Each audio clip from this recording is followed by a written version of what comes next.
The station was alive with its usual chaos, voices echoing through the halls, the rhythmic clatter of suitcases over tiles, the faint announcements muffled by the din.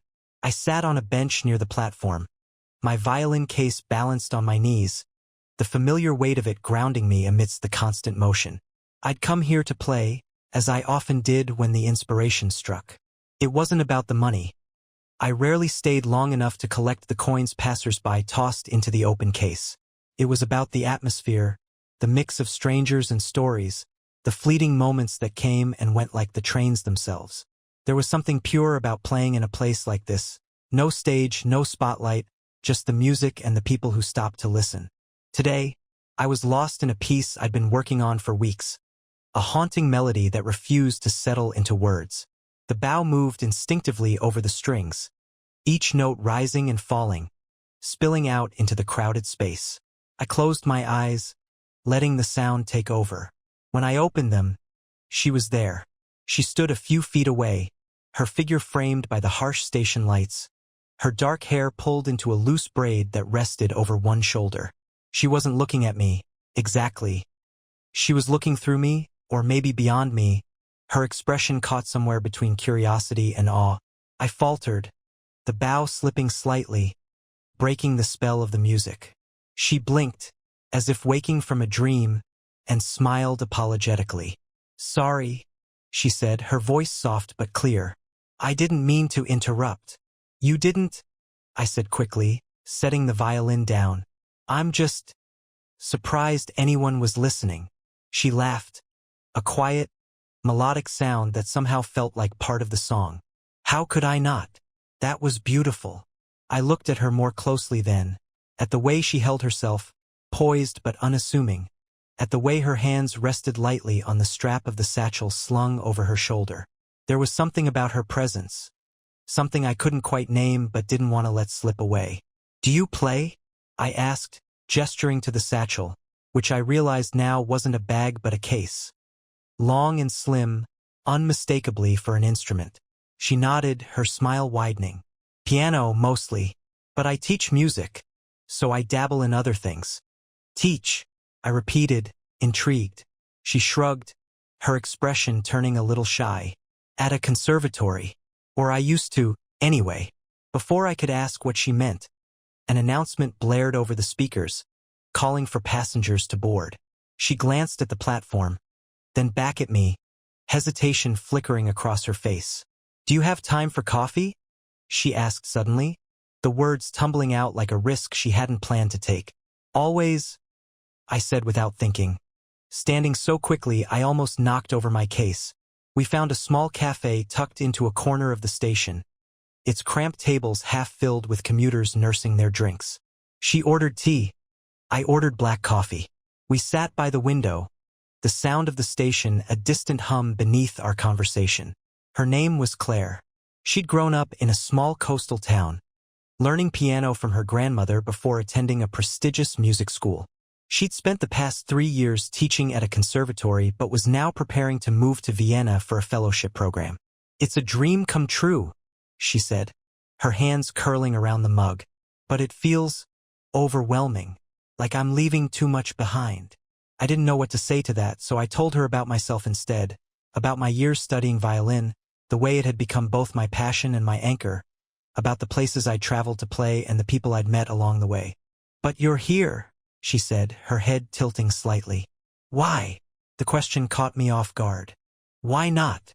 I said, trying to keep my tone light. She laughed softly, but her gaze stayed steady. "No, really, you're clearly talented. Why aren't you playing in concert halls?" I hesitated, my fingers tapping against the table. "I used to, but it stopped feeling real, you know? All the rules, the expectations. It's like the music got buried under everything else." She nodded, her expression thoughtful. "I think I understand. Sometimes the best music isn't the kind you plan. It's the kind that just happens." We talked for hours, long enough for the cafe to start closing and the station to empty. There was something easy about being with her, like we'd skipped the usual steps of getting to know each other and gone straight to the part where everything felt natural. By the time we stepped back into the station, the lights were dimmer, the noise replaced by the distant rumble of cleaning crews. "I should probably go," she said, glancing at the clock. "Where?" I asked, not ready to let the moment end. She hesitated, then smiled faintly. "Home, for now." We stood there, caught in the stillness of the empty platform. I wanted to say something, anything to keep her from walking away, but the words wouldn't come. She looked at me then, her eyes searching mine, and for a moment, it felt like the world had stopped. "I'm glad I heard you play," she said softly. "Me too," I said, my voice barely above a whisper. She stepped closer, her hand brushing mine, a fleeting touch that sent a jolt through me. Before I could think, before either of us could stop it, she leaned in and kissed me.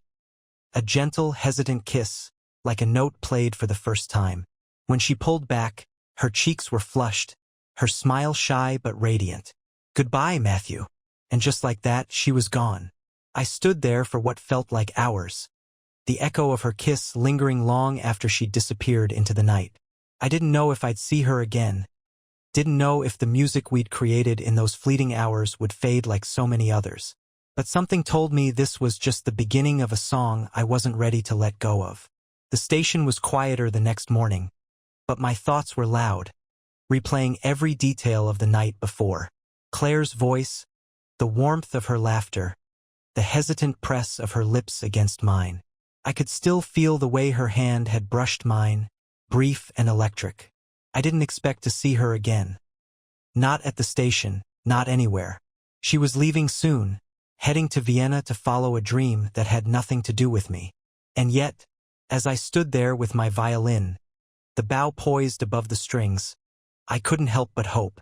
I played the melody she had interrupted the day before, the one that still refused to settle into something finished.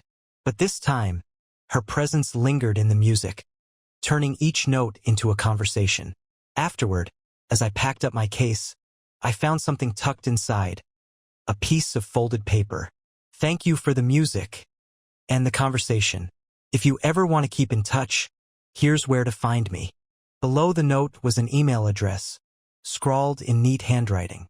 I held the paper for a long moment, my heart pounding. Part of me wondered if I should let it go, if reaching out would make things more complicated.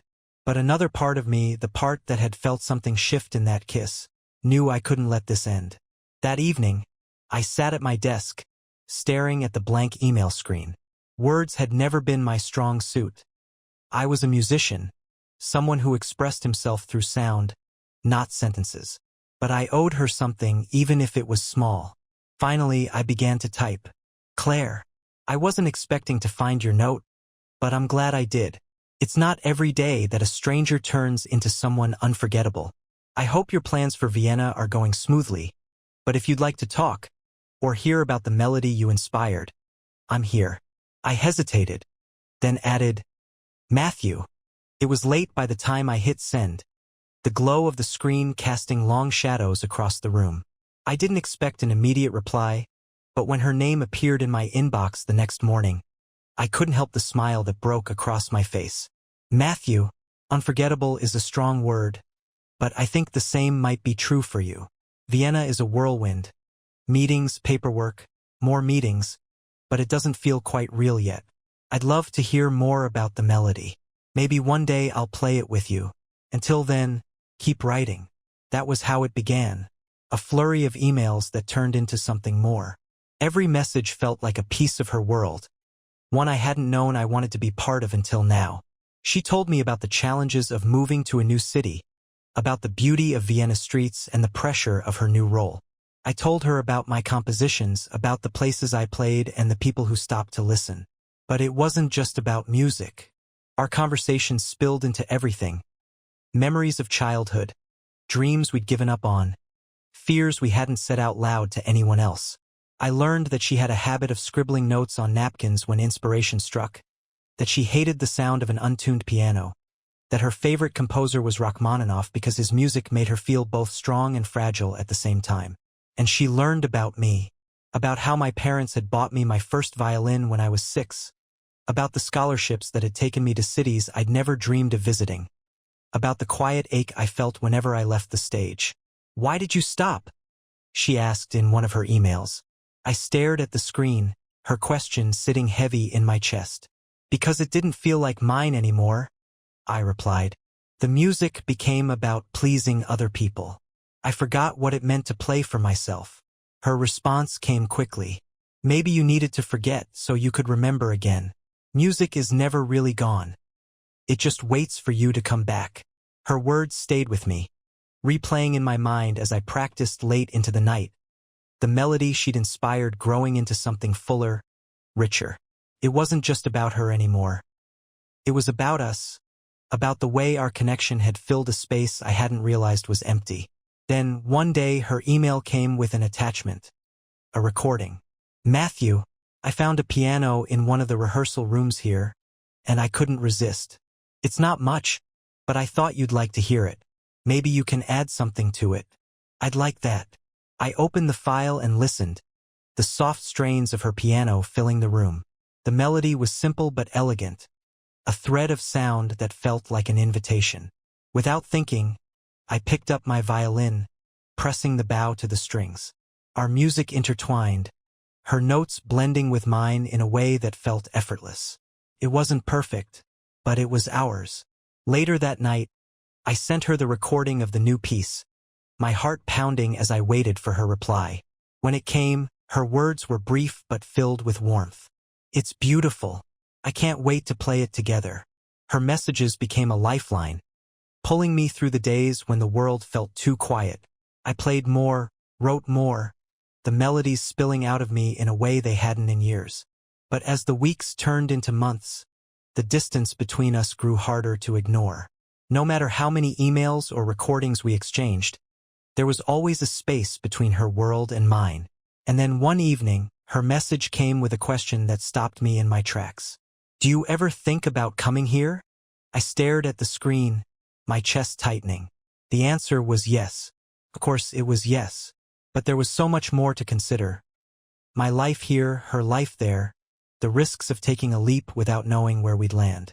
I wrote back carefully, my words chosen with the precision of someone trying to walk a tightrope. "I've thought about it, but what if it changes things?" Her response came quickly, her honesty cutting through the distance between us. "Matthew, everything worth having changes things. But the real question is, are you willing to take the chance?" I didn't know what to say, but as I stared at her words, one thing became clear. The music we'd started together wasn't finished, and I wasn't ready to let it end. Claire's question lingered in my mind long after I closed my laptop that night. The truth was, I wanted to go to Vienna more than I'd wanted anything in years. I wanted to see the city through her eyes, to hear her play in person, to sit at a piano and let our music come alive in ways it couldn't through recordings. But wanting wasn't the same as doing. Every day, I found myself staring at the note she'd slipped into my violin case, now pinned to the wall above my desk. Her handwriting felt like a promise, and I hated the thought of letting it fade into just another memory. Then, one afternoon, as I sat in my cramped apartment, I picked up my phone and booked a flight. The decision felt reckless and thrilling, and as the date approached, my nerves began to gnaw at me. What if this was a mistake? What if things were different in person? If the magic of our emails and melodies couldn't survive the reality of distance? I tried to quiet the doubts by throwing myself into my music. The melody we'd been building together grew richer, the violin and piano parts weaving into something that felt more like a conversation than a composition. By the time I boarded the plane, my mind was filled with the sound of it, her piano blending with my violin in a way that made the world feel whole. When I arrived in Vienna, the city was everything Claire had described, grand and elegant, its streets humming with history and art. She met me outside the train station, her figure wrapped in a long coat, her dark hair tucked under a knit hat. For a moment, I just stood there, taking her in. She looked different than I remembered. More tired, perhaps, or maybe just more real. But when she smiled, the warmth in her eyes was the same. "Welcome to Vienna," she said, her voice soft but steady. "Hi," I managed, feeling suddenly awkward. She laughed, the sound breaking the tension. "Come on," she said, gesturing toward the street. I'll show you around. The city felt alive in a way I hadn't expected. Claire led me through narrow cobblestone alleys and wide boulevards lined with ornate buildings. She showed me the cafe where she liked to sit with her notebook, the concert hall where she hoped to perform someday, the quiet park where she went to think. It's beautiful, I said as we sat on a bench overlooking the Danube. It is, she agreed, her gaze distant. But it's also lonely sometimes. Her words caught me off guard. You don't seem lonely, I said. She smiled faintly. That's because you're here. Her honesty disarmed me, and before I could stop myself, I reached for her hand.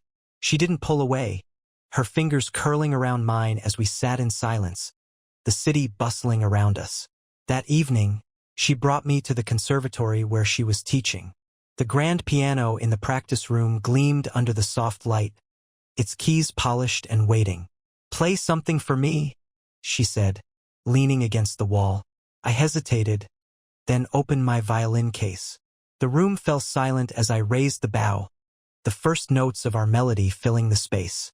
Her piano part was missing, but I could hear it in my mind, the way her music lifted mine, the way our sounds became one. When I finished, she crossed the room and sat at the piano. Your turn to listen, she said, her fingers brushing the keys. She began to play, the familiar strains of her part flowing into the air. It was mesmerizing, watching her, the way she poured herself into the music. I stepped closer, the violin still in my hand, and before I realized what I was doing, I joined her. The room filled with the sound of us. Her piano, my violin, the melody we'd created across oceans and through words. It was unlike anything I'd ever felt, the music weaving around us like a story we were telling together. When the final note faded, she turned to me, her eyes bright. That was perfect, she said softly. Because of you, I replied, the words slipping out before I could think. She looked at me for a long moment, her expression unreadable. Then, slowly, she reached out and touched my face, her fingers warm against my skin. Matthew, she began, her voice trembling, but I didn't let her finish. I leaned in, closing the space between us, and kissed her. It wasn't like the kiss at the station. This one was deeper, more certain, filled with all the things we hadn't said. When we pulled apart, she rested her forehead against mine, her breath warm against my cheek. What happens now? She whispered. I don't know, I admitted, but I don't want to lose this. Or you. Her smile was sad but tender. Neither do I. We stayed in the practice room long after the lights of the conservatory had dimmed, talking and playing, our music filling the quiet corners of the building. But as the days passed, the reality of our situation crept in. Claire's schedule was grueling, her time divided between teaching, rehearsing, and trying to build a new life in a foreign city. I was only a visitor, someone who didn't quite belong in the world she was creating for herself. One evening, as we walked along the Danube, she stopped suddenly, her hand slipping from mine. Matthew, she said, her voice heavy. This is harder than I thought it would be. I turned to her, my chest tightening. What is? Balancing all of this, she said, gesturing vaguely to the city around us. My work, my life here, and you. I swallowed hard, the weight of her words sinking in. Do you want me to go? I asked quietly. No, she said quickly, her eyes filling with tears. That's the last thing I want. But I'm scared. Scared that I can't give you what you deserve, that I'll let you down. I reached for her hand, holding it tightly. You won't, I said. We'll figure it out. Together. She nodded, but the doubt in her eyes remained, a shadow neither of us could ignore. That night, as I lay awake in my hotel room, I couldn't shake the feeling that our music, beautiful as it was, might not be enough to bridge the distance between us. Vienna was colder than I'd expected. The wind swept through the narrow streets, tugging at the edges of my coat as I made my way toward the conservatory. Claire had asked me to meet her there before her evening rehearsal, her message brief but tinged with a note of urgency I couldn't quite place. When I arrived, the practice room was empty. The piano sat gleaming under the dim light, its lid open, waiting. My violin case felt heavy in my hand as I set it down, the weight of the past few weeks pressing on me. She appeared in the doorway moments later, her face flushed from the cold, her dark hair spilling out of the knit hat she always wore. There was something different about her, a weariness in her eyes, an edge to her smile. "Hi," she said, stepping inside and closing the door behind her. "Hi," I replied, trying to read her expression. "You sounded serious in your message. Is everything okay?" She hesitated, crossing the room to lean against the piano. Her fingers brushed the keys, playing a soft, disjointed melody that faded almost as soon as it began. "Matthew," she said finally, her voice quiet, "we need to talk." The words sent a chill through me, though I tried to keep my voice steady. "What's going on?" She took a deep breath, her gaze fixed on the keys. "I've been offered a longer contract here." À permanent position. "That's incredible," I said, relief rushing through me. "Claire, that's everything you've been working for." "It is," she said, her smile faint. "But it changes things. For us." Her words hung in the air, heavy and unspoken. "I don't see how it has to," I said, stepping closer. "Claire, I came here for you. I'll stay for you." She looked up at me then, her eyes shimmering with unshed tears. "You can't just give up your life for me, Matthew. I won't let you." "You're not asking me to give anything up," I said, my voice rising. "This being here with you, it's the only thing that's felt right in years." Her hands curled into fists at her sides. "And what happens when you miss home? When I'm buried in work and can't give you the time you deserve? What then?" I opened my mouth to argue, but she cut me off. "I love you," she said, the words trembling. "But love isn't always enough. We both know that." The truth of her words settled between us like a wall, one I didn't know how to climb. I reached for her hand, my fingers brushing hers. "Claire, please, we can figure this out. We can make it work." She looked at me, her eyes filled with a sadness I couldn't bear. "I want to believe that," she said softly, "but I don't know if I'm strong enough to try." The silence that followed was unbearable. I wanted to tell her she was wrong, that we were stronger together than apart.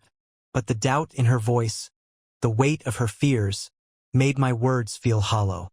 Finally, she stepped back, her hand slipping from mine. "I need time, Matthew. Time to figure out who I am here, what this life means for me.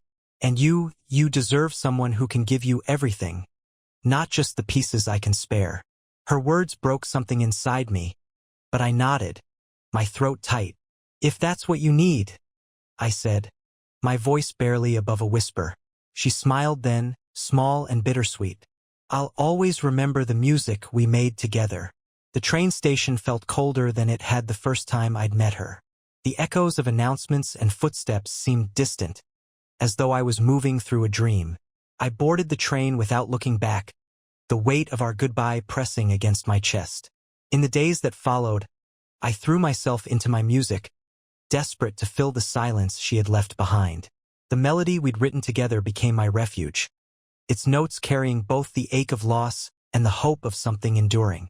Months passed, and life moved forward in fits and starts.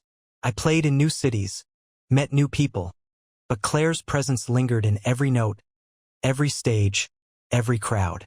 Then one day an email arrived. Her name at the top of my inbox sent a jolt through me, my heart racing as I opened the message.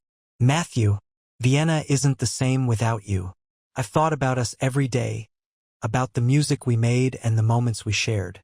I don't know what the future holds, but I know one thing. I'm not ready to let you go. If you're willing, I'd like to try again. I'd like to find a way to make this work. Let me know if you're still there, still listening." Her words were tentative, filled with the same uncertainty I'd carried since I'd left. But beneath them was a spark of hope, one I hadn't dared to feel in months. I picked up my violin, the melody we'd written together rising effortlessly under my fingers. And for the first time in what felt like forever, the music didn't feel unfinished.